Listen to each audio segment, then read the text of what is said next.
ദിവസം പറഞ്ഞു ഞാൻ വിചാരിച്ചാലേ ഇന്നൊക്കെ ഇല്ലാണ്ടാക്കും. അത് അവള് വിചാരിച്ചാൽ എന്നെ എന്താക്കാനാ അവള് ഉദ്ദേശിക്കുന്നത്. അപ്പൊ അവൾക്ക് അത്രയും ഹോൾഡ് ഉണ്ടെന്നാണ് അവളുടെ വിചാരം. അതെനിക്കൊന്ന് മാറ്റിയെടുക്കണമെന്നുണ്ട്. ഇതിന്റെ ഇടയിൽ ഒരു രസം കൂടി ഉണ്ട്. ഇത് കൊച്ചി കഴിയാണല്ലോ. ഇവരുടെ ഉമ്മ അവിടെ നിന്ന് ഏതൊരു സ്ഥാപനത്തിൽ നിന്ന് മുക്കുബന്ധം പണയം വെച്ചിട്ട് മുങ്ങിക്കളഞ്ഞു. എന്നിട്ട് ഒരു 7 വർഷം മുമ്പേ അങ്ങനെയാണ് ഇവർ കൊടുങ്ങല്ലൂരേക്ക് മാറിയത്. മുക്കുബന്ധം വെച്ചിട്ട് ഒരു ലിറ്റിൽ ഫ്ലവർ, കൊച്ചിയിലെ 12 ലിറ്റിൽ ഫ്ലവർ എന്ന് പറഞ്ഞ സ്ഥാപനത്തിൽ നിന്ന് മുക്കുബന്ധം പണയം വെച്ചിട്ട് ഓടിക്കളഞ്ഞ ആൾക്കാരാണ്. Hello, welcome back to my YouTube channel. അപ്പം നമ്മൾ ഇന്ന് നമ്മുടെ വീഡിയോയുടെ തുടക്കത്തിൽ കണ്ടതുപോലെ തന്നെ മസ്താനിയുടെ പേരിൽ ഇപ്പം നമ്മുടെ സോഷ്യൽ മീഡിയയിൽ പ്രചരിച്ച് വരുന്ന ഒരു വാർത്തയാണ്. അതായത് പുള്ളിക്കാരുടെ ഉമ്മ കൊണ്ട് സ്വർണം പണയം വെച്ചു എന്നൊക്കെ പറഞ്ഞുകൊണ്ട് ഒരാളുടെ മുഖത്ത് കരിവാരി തേക്കാൻ വേണ്ടിയിട്ടായിരിക്കണം ചിലപ്പോൾ അവരുടെ നിയർ ബൈ അല്ലെങ്കിൽ അവരെ അതുപോലെ പേഴ്സണലി അറിയാവുന്ന ഒരാൾ ആയിരിക്കണം. ഇതിൻ്റെ അകത്ത് തന്നെ എഴുതിയിട്ടുണ്ട് ഇപ്പം അവർക്ക് കാശായി സംഭവിച്ചു. ഇപ്പം മേ ബി പുള്ളിക്കാരി ഇപ്പം ഈ ഒരു നിലയിലെത്തിയപ്പം, അതായത് ഇപ്പോൾ ഈ ഒരു സ്റ്റാറ്റസിലേക്ക് എത്തിയപ്പോൾ പുള്ളിക്കാരിയോട് തോന്നിയൊരു റിവെഞ്ച് ആയിരിക്കാം ചിലപ്പോൾ ഇങ്ങനെയൊക്കെ ചെയ്യാനുള്ള കാരണം. ഞാൻ ഇനി പുള്ളിക്കാരിയെ സപ്പോർട്ട് ഇതൊന്നും ചെയ്യുന്നില്ല. ഇതിനകത്ത് സത്യമായിട്ടുള്ള കാര്യമല്ല, ഇതിനകത്ത് കള്ളത്തരം ഉണ്ടെങ്കിൽ മസ്താനി ഇതുമായിട്ട് മുമ്പോട്ട് പോകണം, കേസ് ഫയൽ ചെയ്യുകയോ എന്ത് വേണേൽ ചെയ്യാം. കാരണം ഈ ഒരു കാര്യം പറഞ്ഞിരിക്കുന്ന ആളുടെ ഫേസ് റിവീൽ ചെയ്തിട്ടില്ല, ഫേസ് പറഞ്ഞിട്ടില്ല, ആരാണ് പറഞ്ഞിരിക്കുന്നത്, ഇവർക്ക് എങ്ങനെ ഈ കുട്ടീനെ അറിയാം എന്നുള്ള കാര്യങ്ങളൊന്നും പറഞ്ഞിട്ടില്ല. അതുപോലെ ജസ്റ്റ് പുള്ളിക്കാരിയുടെ എനിക്കൊന്ന് പുള്ളിക്കാരുടെ പഴയ ഫോട്ടോയും ഒക്കെ വെച്ചിട്ടാണ് ഇത് പറഞ്ഞിരിക്കുന്നത്. പുള്ളിക്കാരുടെ ഓൾഡ് നെയിം അങ്ങനെയുള്ള കാര്യങ്ങളൊക്കെ വെച്ചിട്ടാണ് ഇത് പറഞ്ഞിരിക്കുന്നത്. പക്ഷെ നമുക്ക് ആരോട് എത്രമാത്രം ഒരു പേഴ്സണൽ റിവെഞ്ച് ഉണ്ടെങ്കിൽ പോലും, എന്തൊക്കെ ഇഷ്ടക്കേടുണ്ടെങ്കിൽ പോലും ഇങ്ങനെ ഒരു ആരോപണം അയാളുടേതല്ലാത്ത ഒരു പേരില്ല, അയാൾക്കല്ല എന്ന് അയാൾ ചെയ്തിട്ടില്ല എങ്കിൽ ചെയ്തിട്ടില്ലാത്ത ഒരു കാര്യം, അല്ലെങ്കിൽ നമുക്ക് അറിവില്ലാത്തൊരു കാര്യത്തെ പറ്റി എന്തെങ്കിലും ഒരു വൈരാഗ്യത്തിൻ്റെ പുറത്ത്, അല്ലെങ്കിൽ നമ്മുടെ ഒരു വ്യക്തിപരമായിട്ടുള്ള ഉണ്ടാകുന്ന ഒരു ദേഷ്യം, വൈരാഗ്യം, ഇതിൻ്റെ ഒന്നും പുറത്ത് നമ്മൾ ഒരിക്കലും പറയാൻ പാടില്ല. അത് വളരെ മോശമാണ്. അതുപോലെ തന്നെ പറഞ്ഞു കഴിഞ്ഞാൽ ഞാൻ പറഞ്ഞല്ലോ, എനിക്ക് ബിഗ് ബോസിൻ്റെ അകത്ത് മസ്താനി കാണിച്ച പല കാര്യത്തോടും നല്ല വിയോജിപ്പുണ്ട്. എനിക്കൊരിക്കലും മസ്താനി കാണിച്ച് കൂട്ടിയ കാര്യങ്ങളോടൊന്നും, മസ്താനി കാണിച്ചിട്ട് ഒരു കാര്യത്തോടും എനിക്ക് ഒരിക്കലും ഒരു യോജിപ്പില്ല. എനിക്ക് ഭയങ്കരമായിട്ട് എനിക്ക് അത്രയും, ഞാൻ ബിഗ് ബോസിൻ്റെ അകത്ത് നിന്ന് ഇറങ്ങി ഒരാൾ എവിക്റ്റ് ആയി കഴിഞ്ഞപ്പം ഏറ്റവും കൂടുതൽ സന്തോഷിച്ചത് മസ്താനിയുടെ എവിക്ഷന്. മസ്താനി എവിക്റ്റ് ആവുമെന്ന് എനിക്ക് ഉറപ്പായിരുന്നു. കാരണം എനിക്ക് ആ ഒനിലിൻ്റെ കേസ് കെട്ടില്ല, എനിക്ക് ഒട്ടും മസ്താനിനെ ഉൾക്കൊള്ളാൻ പറ്റിയിട്ടില്ല. ഈ ദേ സെയിം കാര്യം തന്നെ മസ്താനിയോട് എടുത്ത് നമ്മുടെ ഇൻ്റർവ്യൂ ചെയ്തപ്പോൾ, അത് മസ്താനി പുറത്തിറങ്ങി കഴിഞ്ഞപ്പോൾ ഏഷ്യാനെറ്റിൻ്റെ ഒരു ഇൻ്റർവ്യൂ വന്നിട്ടുണ്ടായിരുന്നല്ലോ, അതിൻ്റെ അകത്ത് ഇൻ്റർവ്യൂ ചെയ്ത ആൾ ചോദിച്ചിട്ടുണ്ട്. അതിൻ്റെ അകത്ത് മസ്താനി പറഞ്ഞ കുറച്ച് കാര്യങ്ങളുണ്ട്, നമുക്കത് ജസ്റ്റ് ഒന്ന് കേൾക്കാം. അത് കഴിഞ്ഞ് വേറൊരു കാര്യം കൂടെ ചോദിച്ചിട്ടുണ്ട്, ആര്യൻ അനിമോൾ പ്രശ്നവും കൂടെ ചോദിച്ചിട്ടുണ്ട്. അപ്പം നമുക്ക് അതും ഒന്ന് ജസ്റ്റ് കേൾക്കാം. അപ്പം അത് കഴിയുമ്പോൾ നമുക്ക് ഇതിലൊരു നല്ലൊരു ക്ലാരിറ്റി എന്താണ്. യെസ്, ഇതിൻ്റെ അകത്ത് ആങ്കർ വ്യക്തമായിട്ട് ചോദിക്കുന്ന ഒരു കാര്യമുണ്ട് ഒനിലിൻ്റെ കേസായിട്ടുള്ള. അതിൻ്റെ അകത്ത് ചോദിക്കുന്നതായിട്ട് ഇങ്ങനെ ഒരു ചിന്ത, ഒരു തോട്ട് വന്നു, അത് എന്തുകൊണ്ട് വന്നു, പുള്ളി ഇവൾക്ക് മസ്താനിയോട് ചോദിക്കുന്നുണ്ട്, മസ്താനിക്ക് പുറകിൽ കണ്ണില്ലല്ലോ. ഇത് വെച്ചാൽ അതിൻ്റെ അകത്ത് ആങ്കർ വെച്ചാൽ ഇത് ചെയ്യുന്ന ഇൻ്റർവ്യൂ ചെയ്യുന്ന ലേഡീനെ ഭയങ്കരമായിട്ട് റെസ്പെക്റ്റ് ചെയ്യണം. കാരണം എന്താണെന്ന് ചോദിച്ചു കഴിഞ്ഞാൽ പുള്ളിക്കാരി അത് കറക്റ്റ് പോയിന്റ്, അതായത് എവിടേക്ക് ഉണ്ടോ ഒരു നല്ല ഒരു പ്രോപ്പറായിട്ടത് അത്രയും വീക്ഷിച്ച് ഒരു മൈന്യൂട്ടായിട്ട് അവർ അതിനകത്ത് ചെയ്തിട്ടുള്ള കാര്യങ്ങൾ വരെ എടുത്ത് അത്രയും ശ്രദ്ധിച്ച് അതിൻ്റെ അകത്ത് മെയിൻ ആയിട്ടുള്ള കേസ് എല്ലാം എടുത്ത് ചകഞ്ഞാണ് പുള്ളിക്കാരി ചോദിക്കുന്നത്. ഭയങ്കരമായിട്ട് എനിക്ക് പുള്ളിക്കാരുടെ ഇൻ്റർവ്യൂ ഭയങ്കര ഇഷ്ടമാണ്. ഞാൻ എല്ലാവരും എവിക്റ്റ് ആയി കഴിഞ്ഞിട്ടാണെങ്കിലും ഉള്ള എല്ലാ ഇൻ്റർവ്യൂസും ഞാൻ കാണാറുണ്ട്. ആ ഷോ പോകുന്നേക്കഴിഞ്ഞും നല്ല രീതിക്കാണ് ആ ഇൻ്റർവ്യൂ പോകുന്നത്. കാരണം അത്രയ്ക്കും നല്ല വെച്ചാൽ അവരതിൻ്റെ അകത്ത് എന്ത് ചെയ്തു എന്നുള്ള ക്ലിയർ ആയിട്ടുള്ള ക്രിസ്റ്റൽ ക്ലിയർ ആയിട്ടാണ് പുള്ളിക്കാരി ചോദിക്കുന്നത്. പുള്ളിക്കാരുടെ ക്വസ്റ്റ്യൻസ് അത്രയ്ക്കും അപ്രോപ്രിയേറ്റ് ആയിട്ടുള്ള ഒരു ക്വസ്റ്റ്യൻസാണ്, സമ്മതിക്കാതിരിക്കാൻ പറ്റില്ല. എനിക്ക് ഭയങ്കര ഇഷ്ടമാണ് പുള്ളിക്കാരുടെ ക്വസ്റ്റ്യനിങ് ആൻഡ് പുള്ളിക്കാരുടെ സംസാരം എല്ലാം ഭയങ്കര ഇഷ്ടമാണ്. അപ്പോൾ ഇതിനകത്ത് പുള്ളിക്കാരി ഈ ഒനിലിൻ്റെ ഇഷ്യൂ ചോദിക്കുന്നുണ്ട്. പുള്ളിക്കാരി തന്നെ എടുത്ത് ചോദിക്കുന്നുണ്ട്, മൂന്നാമതൊരാളോട് രണ്ടാമതൊരാളോട് പുള്ളിക്കാരി പോയി കാര്യം പറയുകയാണ് മൂന്നാമത് ഇവർ രണ്ടുപേരും അല്ലാതെ ഈ പുള്ളിക്കാരിക്ക് കണ്ണ് പുറകിലില്ല, ഇത് കണ്ടിട്ടില്ല എന്ന് ഭയങ്കര എടുത്ത് ചോദിക്കുന്നുണ്ട്. അതുകൂടാതെ ഇതൊന്നും കാണാത്ത ലക്ഷ്മിയുടെ അടുത്താണ് ചെന്നിങ്ങനൊരു ഡിസ്കഷൻ. ഇത് ഓൾറെഡി പുള്ളിക്കാരി പറയുന്നുണ്ട് അത് മോശമായിട്ട് തന്നെ പോകാം. പുള്ളിക്കാരിക്ക് അറിയാം അത് മോശമായിട്ട് നെഗറ്റീവായിട്ടേ പോകുള്ളൂ. അപ്പം അങ്ങനെ ഒരു ഇഷ്യൂ ഇങ്ങനെ കുത്തിപ്പൊക്കേണ്ട ഒരാവശ്യവും ഉണ്ടോ എന്ന് തന്നെ എടുത്ത് ചോദിക്കുന്നുണ്ട്. അതേപോലെ തന്നെ പുള്ളിക്കാരിയോട് ഈ ആങ്കർ വേറൊരു ചോദ്യം ചോദിക്കുന്നുണ്ട്. നിങ്ങൾ ഇതുപോലെ തന്നെ മസ്താനി ആര്യനെ തള്ളി, അതായത് അനുമോളും അക്ബറും കൂടെ എന്തോ കാര്യത്തിൻ്റെ പേരിൽ ഒരു തർക്കം, ഒരു ചർച്ച നടക്കുന്ന സമയം, ഒരു ഇഷ്യൂ നടക്കുന്ന സമയത്ത് ആര്യൻ വന്ന് പറഞ്ഞിട്ട് ആര്യനെ മസ്താനി തള്ളിയിടുന്നുണ്ട് അനുമോളുടെ പുറത്തേക്ക്. അതൊരു ഫിസിക്കൽ അസൾട്ട് അല്ലേ എന്നുള്ള രീതിക്കിന് ഇതേ ആങ്കർ ചോദിക്കുന്നുണ്ട്. നമുക്ക് ആ സെയിം ക്വസ്റ്റ്യൻസ് മസ്താനി അതിനുള്ളൊരു റെസ്പോൺസ് എന്താണ് തരുന്നത് എന്ന് നമുക്ക് ജസ്റ്റ് ഒന്ന് കേൾക്കാവേ.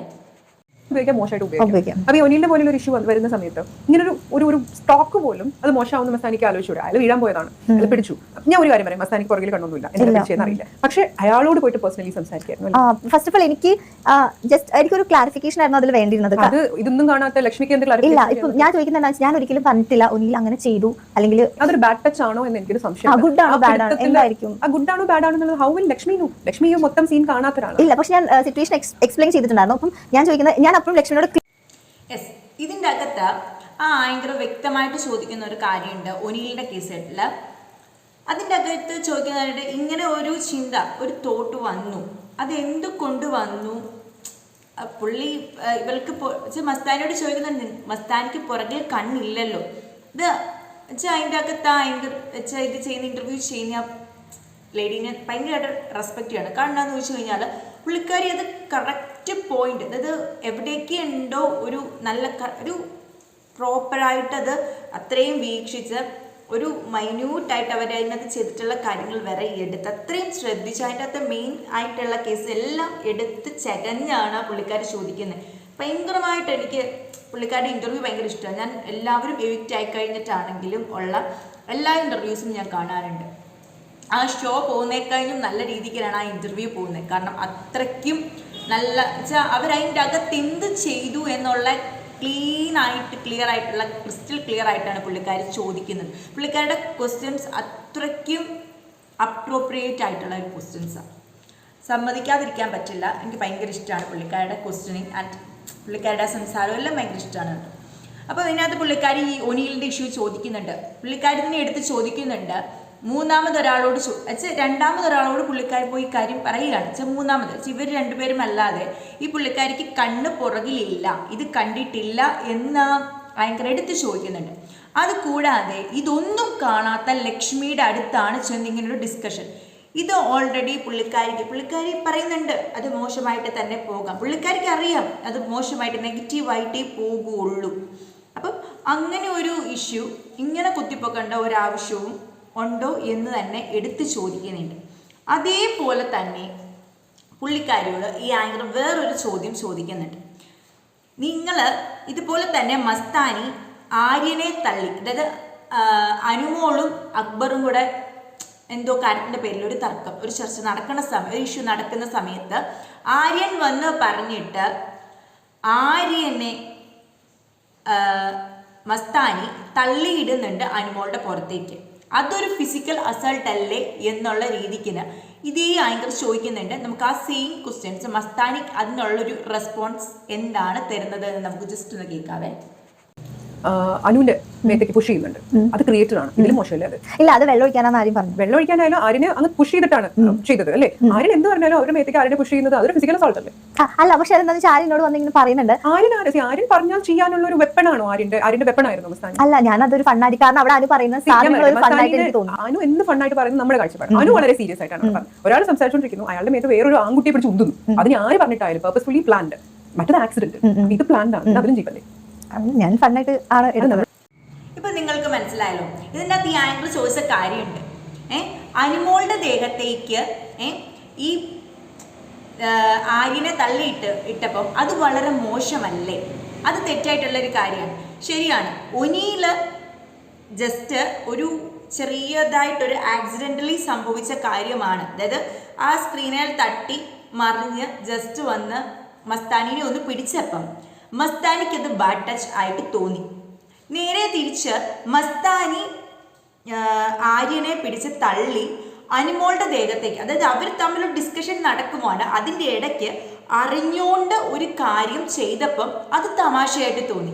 അതെങ്ങനെ തോന്നുന്ന മസ്താനി? ആ ഒരു കാര്യത്തോട് എനിക്ക് ആ പറഞ്ഞ ഒരു രീതിയോട് തന്നെ എനിക്ക് ഭയങ്കര എതിർപ്പാണ് തോന്നുന്നത്. ഈ രണ്ട് കാര്യങ്ങളും കൂടെ കൂട്ടി വെച്ചാൽ മനസ്സിലാവും. അറിഞ്ഞുകൊണ്ട്, കാരണം പുള്ളിക്കാരിനെ അതുപോലെ വലിച്ച് കീറി ഒട്ടിച്ചിട്ടുണ്ട് നമ്മുടെ ആങ്കർ. അത് കറക്റ്റാണ്. കാരണം ഒരാളോട് ഈ പുള്ളിക്കാരി ചെയ്ത കാര്യം പുള്ളിക്കാരിക്ക് ഇത് തമാശയായിട്ട് തോന്നി. പക്ഷെ ഒരാൾ വീഴാൻ പോയപ്പം അറിയാതെ കയറി പിടിച്ചത് പുള്ളിക്കാരിക്ക് ഒരു ബാഡ് ടച്ച് ആയിട്ട് തോന്നി. അപ്പം പുള്ളിക്കാരി എന്താണ് മനസ്സിൽ ഉദ്ദേശിച്ചതെന്ന് നിങ്ങളൊന്ന് വിചാരിച്ചു. ഒരു പുള്ളിക്കാരിക്ക് അറിയാം ആര്യൻ എന്ന് പറയുന്ന ഒരു മെയിൽ കണ്ടസ്റ്റന്റ് ആണ്, അതുപോലെ അനുമോൾ എന്ന് പറയുന്ന ഒരു ഫീമെയിൽ കണ്ടസ്റ്റന്റ് ആണ്. ഈ പുള്ളിക്കാരിയുടെ പുറത്തേക്ക്, അതായത് ഞാൻ പറയട്ടെ, ജസ്റ്റ് ഇപ്പൊ പുള്ളിക്കാരി അനുമോള് നേരെ അക്ബറിന്റെ നേരെ നിന്നാണ് സംസാരിച്ചുകൊണ്ടിരുന്നത്. ആര്യനെ വന്ന് അനുമോള് പുറകിൽ നിന്ന് തള്ളിയിടുകയാണ് ചെയ്തത്.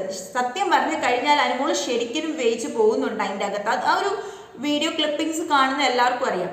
ജസ്റ്റ് ആ ഒരു പുഷിൻ്റെ ഒരു സ്ട്രാറ്റജി കൊണ്ട് ഒരു ഇച്ചിരിയും കൂടി ഒരു നല്ല രീതിയിൽ അതൊരു പുഷ് ആയിരുന്നെങ്കിൽ നിങ്ങളൊന്ന് ഓർത്തു നോക്കിക്കേ. അനുമോളും പുറകിൽ നിന്ന് എന്ന ആര്യൻ അനുമോളും സഹിതം അക്ബറിന്റെ പുറത്തേക്കായിരിക്കും വീഴുക. അങ്ങനെ വീണിരുന്നെങ്കിൽ ഉറപ്പായിട്ടും ആർക്കെങ്കിലും ഒരാൾക്ക് വെച്ചാൽ ഇവർ പറയുന്ന രീതിക്ക് തന്നെ ആര്യൻ്റെ കയ്യിലൊരു ഗ്ലാസ് ഉണ്ടെങ്കിൽ, ഗ്ലാസ് ഉള്ളതായിട്ട് എനിക്ക് തോന്നുന്നു, ഞാൻ കണ്ടില്ല, ശ്രദ്ധിച്ചില്ല കേട്ടോ അത്രയും. അപ്പം ആ ഗ്ലാസ് ഉണ്ടെങ്കിൽ ആ ഗ്ലാസ് എന്തെങ്കിലും അത് തട്ടിയിട്ട് എന്തെങ്കിലും ഒരാൾക്ക് വന്ന് ഒരാൾക്കൊരു ഇഞ്ചുറി വരും. അതൊരു ഫിസിക്കൽ അസോൾട്ടാണ്, മനസ്സിലായോ? അപ്പം അത്രയ്ക്കും ബോധമില്ലാതെ മസ്താനിയെ പോലെ ഒരാൾ ബിഹേവ് ചെയ്യുക എന്ന് വെച്ച് കഴിഞ്ഞാൽ ചെന്നപ്പോൾ തൊട്ട് ഓരോരുത്തരുടെ പേഴ്സണൽ ഇഷ്യൂസ് എടുത്തിട്ടിട്ടാണ് പുള്ളിക്കാരി. വെച്ചാൽ അനുമോൾക്കൊരു അഫെയർ ഉണ്ടായിരുന്നത് അത് പുറത്തെ കാര്യമാണ്, ബിഗ് ബോസിൻ്റെ അകത്തെ കാര്യമല്ല. അത് ആവശ്യമില്ലാത്ത കാര്യങ്ങളിൽ ഒത്തിരി, വെച്ചാൽ രേണുസുധിയാണെങ്കിൽ പോലും ഞാൻ ഒത്തിരി പുള്ളിക്കാരിക്ക് എഗേണിസ്റ്റ് ആയിട്ട് വീഡിയോ ചെയ്തിട്ടുള്ളയാളാണ്. പക്ഷെ അവിടെ ചെന്ന ഉടനെ ആണെങ്കിലും അതെ രേണുസുധിയെ ഭയങ്കരമായിട്ട് ട്രിഗർ ചെയ്യുന്നുണ്ട്. ഇത് പുള്ളിക്കാരി ഓരോരുത്തരെയും ഓരോ രീതിയിൽ നോക്കി വെച്ചിട്ടാണ്. അനീഷിനെ ചെന്ന് ചൊറിഞ്ഞു, പക്ഷേ അത് അത്രയ്ക്ക് അങ്ങ് ഏറ്റില്ല. അതാ പറഞ്ഞേ. അപ്പം ആ ഒരു കാഴ്ചപ്പാടിനോട് എനിക്ക് ഒട്ടും വിയോജിപ്പില്ല. ശരിക്കും ഞാൻ അതിനോട് വിയോജിക്കുന്നു. കാരണം എന്ത് പറഞ്ഞാലും മസ്താനി ചെയ്ത കാര്യം തെറ്റാണ്. മസ്താനി ഒരിലിനെ പറ്റി പറഞ്ഞ കാര്യവും വളരെ തെറ്റാണ്.